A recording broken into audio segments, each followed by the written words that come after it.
Hello, नमस्कार, स्वागत है आप सब लोगों का हमारे YouTube channel Italian news Hindi में। सबसे पहले तो आप सभी को दिवाली की हार्दिक शुभकामनाएं। इस बार तो दिवाली 2 दिन की कही जा रही है, जैसे कि 31 अक्टूबर कल की और आज की। हमने तो वैसे 31 अक्टूबर को ही दिवाली मना ली है। हम गुरुद्वारे गए थे, मंदिर गए थे, दिया जलाया, भगवान से प्रे किया। और आप भी बताइए, आप कल गए थे या आज जाने वाले हैं?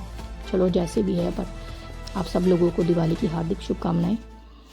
और इसके बाद बात करते हैं डिक्रेतो फ्लूसी के बारे में। जैसे कि मैंने पहले भी बताया था कि 1 नवंबर से शुरू हो जाएंगे क्लिक डे जो होता है, या फिर आप ये कह लीजिए कि पेपर भरने स्टार्ट हो जाएंगे 1 तारीख से।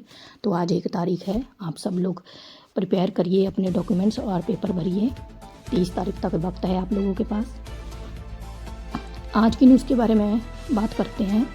ये न्यूज़ है एक इंडियन लड़के ने, जिनका नाम है जशनदीप बदन, जो कि 19 साल के हैं। उन्होंने एक इटालियन लड़की सारा कत्लेगे, जो 18 साल की थी, उनका कत्ल कर दिया है।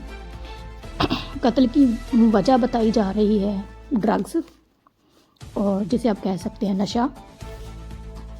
कहा जा रहा है कि जो सारा थी, उनकी जो फ्रेंड जिनके साथ वो रहती थी बेरगमो के कोस्तो वेल्पेनो में, वहाँ पर तीसरी मंजिल के अपार्टमेंट में ये दोनों फ्रेंड्स रहती थी। सारा की जो फ्रेंड थी, उसका जशनदीप भी फ्रेंड था। जशनदीप भी उनकी ही बिल्डिंग में रहता था। इन दोनों के जो अपार्टमेंट है, उनके जो एंट्रेंस है वो सेम था। मतलब जहाँ से घर में एंट्री होती है, वो सारा और जशनदीप के घर की सेम एंट्रेंस थी।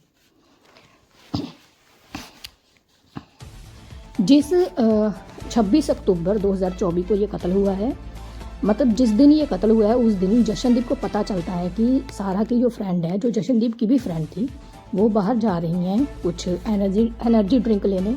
तो जशनदीप ने सोचा कि अभी सारा घर पे अकेली होगी, तो वो पीछे से जाएगा और कुछ ड्रग्स का कुछ उसको या फिर ड्रिंक वगैरह उसे मिल जाएगी तो वो ले आएगा। यही सोच के तहत वो एंट्रेंस के ज़रिए सारा के अपार्टमेंट में एंटर करता है। सारा उस टाइम आराम कर रही थी, तो ये ढूंढने लगता है कि उसे कुछ मिल जाए, लेकिन इतने में सारा जाग जाती है और सारा इससे पूछती है कि वो यहाँ पर कैसे एंटर हुआ और क्या कर रहा है। तो जशनदीप को कुछ समझ में नहीं आता। वो घबराहट में, और उसने ड्रॉर में हाथ मारा तो उसे एक कैंची मिली। इनका झगड़ा होता है, एक दूसरे को धक्का मुक्की होती है। उसके हाथ में कैंची थी, जशनदीप के हाथ में। उसने कैंची से सारा पर 30 वार किए हैं। 30 वार करने पर सारा जो है वो मौके पे ही उसकी मौत हो गई। और जो जशनदीप था वो घबरा गया, उस बिना कुछ सोचे समझे वहाँ से भाग गया। और इसके बाद सारा की फ्रेंड जो एनर्जी ड्रिंक लेने गई थी, वो वापस आती है घर में। जैसे ही वो डोर ओपन करती हैं तो उसे खून के छींटे देखती हैं। घबरा जाती है सारा की फ्रेंड। फिर जब आगे जाती है, रूम में देखती है सारा की लाश पड़ी हुई थी। जल्दी से वो पुलिस को इन्फॉर्म करती है। पुलिस आती है और पूरी छानबीन की जाती है। फिर सारा की फ्रेंड के बयान से और सीसीटीवी फुटेज के जरिए पता चलता है कि जशनदीप घर में एंटर हुआ था। और सारा की फ्रेंड भी बताती है कि उसने जशनदीप को ही बताया था कि वो एनर्जी ड्रिंक लेने जा रही है और सारा घर पे अकेली थी। इन सब सबूतों के तहत जशनदीप को पुलिस अरेस्ट कर लेती है और उसके घर की भी तलाशी ली जाती है, जशनदीप के घर की, जहाँ से जशनदीप की एक शर्ट मिलती है जिस पर खून के धब्बे थे, और दूसरा जशनदीप के हाथ पर भी चोट के निशान थे। जैसे कि उसने कैंची से सारा को मारा था, तो उसके अपने हाथों पर भी जख्म हो गए थे, जो पुलिस ने नोटिस किए। इसके बाद जब जशनदीप को अरेस्ट कर लिया गया और उससे पूछताछ की गई कि उसने ये कत्ल क्यों किया है, तो उसने बताया कि वो घर में, जब उसे पता चला कि सारा अकेली है, तो उसने सोचा कि पीछे से घर में जाएगा और कुछ ड्रिंक वगैरह या फिर कुछ ड्रग्स का सामान होगा, वो उसे ले आएगा ढूंढ के। तो उसे पता ही नहीं चला वो क्या कर रहा है।